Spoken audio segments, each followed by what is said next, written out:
Ikaapat na kabanata. Muling nagturo si Jesus sa tabi ng lawa ng Galilea.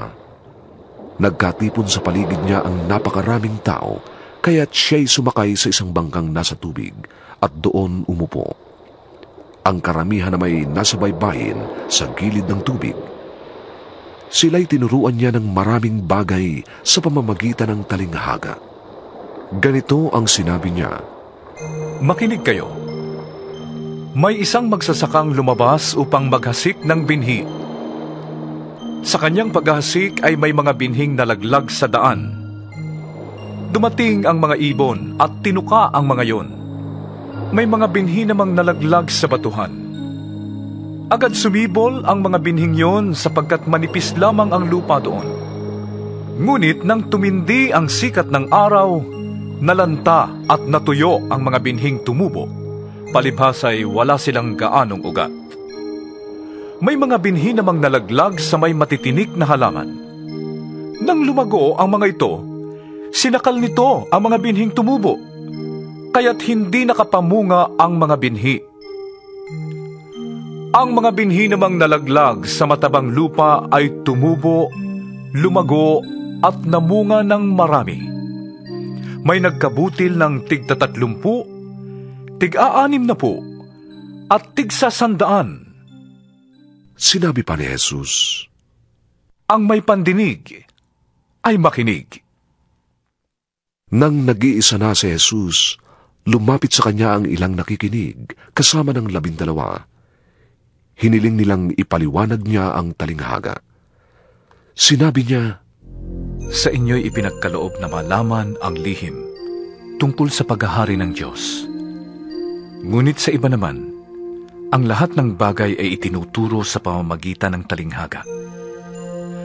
Kaya nga't, tumingin man sila ng tumingin, ay hindi sila makakakita, at makinig man ng makinig, ay hindi makakaunawa. Kung hindi sana'y nagbalik loob sila sa Diyos, at nagkamit sila ng kapatawaran. Pagkatapos, tinanong sila ni Jesus, Hindi pa ba ninyo nauunawaan ang talinghagang ito? Paano ninyo mauunawaan ang iba pang mga talinghaga? Ito ang kahulugan ng talinghaga. Ang binhing inihahasik ay ang salita ng Diyos. At ang mga binhi namang nalaglag sa daan ay ang mga taong nakikinig sa salita ng Diyos. Pagkarinig nila'y dumarating si Satanas at inaalis ang salitang inihasik sa kanila. Ang katulad ng mga binhing nalaglag sa batuhan ay ang mga taong nakikinig at malugod na tumatanggap ng salita ng Diyos. Subalit ang salita ay hindi tumitimo sa kanilang puso, kaya't hindi sila nananatili. Pagdating ng kahirapan o pag-uusig dahil sa salita ng Diyos, agad silang sumusuko. Ito naman ang kahulugan ng mga binhing nalaglag sa may matitinik na halaman. May mga taong nakikinig ng salita ng Diyos.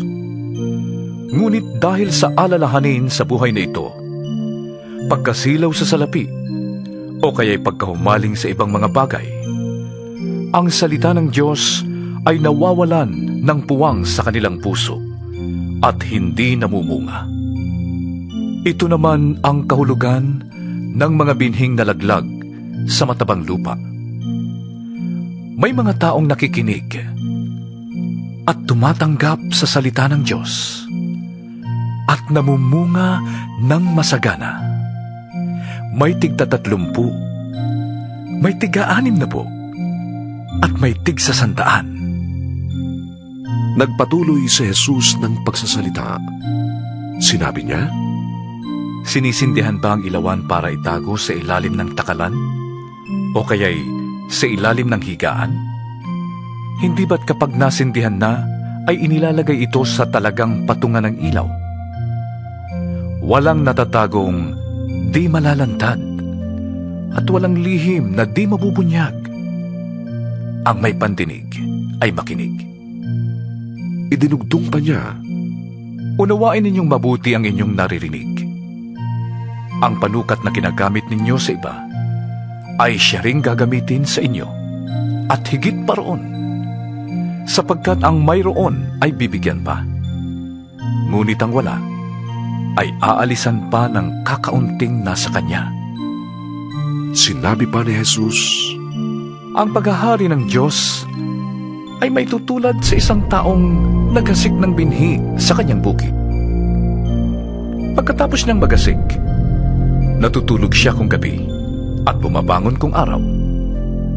Samantala, patuloy namang tumutubo ang binhi at lumalago ang halaman sa paraang hindi niya nalalaman. Ang lupa ang nagpapasibol at nagpapabunga sa mga pananim. Usbong muna ang lumilitaw, saka ang tangkay. Pagkatapos, nahihitik ito sa butil. Kapag hinug na ang mga butil, agad niya itong ipagagapas sapagkat panahon na para anihin.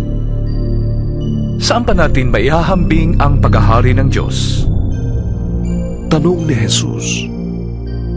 Anong talinghaga ang gagamitin natin upang mailarawan ito? Ang katulad nito ay buto ng mustasa na siyang pinakamaliit sa lahat ng binhi. Kapag ito'y itinanim, ito'y lumalago at nagiging pinakamalaki sa lahat ng halaman. Ito'y nagkakasanga ng mayabong, kaya't ang mga ibon ay nakakapagpugad sa lilim nito. Ipinangaral ni Jesus sa kanila ang salita sa pamamagitan ng maraming talinghagang tulad nito ayon sa makakaya ng kanilang pangunawa. Hindi siya nangaral sa kanila nang hindi gumagamit ng talinghaga, ngunit ipinaliwanag niya ng sarilinan sa kanyang mga alagad ang lahat ng bagay. Kinagabihay sinabi ni Jesus sa mga alagad, Tumawid tayo sa ibayo. Kaya't iniwan nila ang mga tao at sumakay sila sa bangkang sinasakyan ni Jesus upang tumawid ng lawa. May iba pang mga bangkang sumabay sa kanila. Inabot sila ng malakas na unos, kaya't ang bangkang sinasakyan nila'y hinampas ng malalaking alon. Ito'y halos mapuno na ng tubig. Si Jesus ay natutulog noon sa may ulihan ng bangka, nakahilig sa isang unan. Ginising siya ng mga alagad. Guro!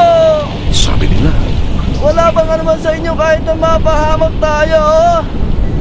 bumangon si Jesus at iniutos sa hangin, Tigil! at sinabi sa lawa, Tumahimik ka! tumigil nga ang hangin at tumahimik ang lawa. Pagkatapos, sinabi niya sa mga alagad, Bakit kayo natatakot? Hanggang ngayon ba'y wala pa kayong pananampalataya? Natakot sila ng labis at ng gilalas. Wika nila sa isa't isa, Sino kaya ito? Pati hangin at lawa ay sumusunod sa kanya.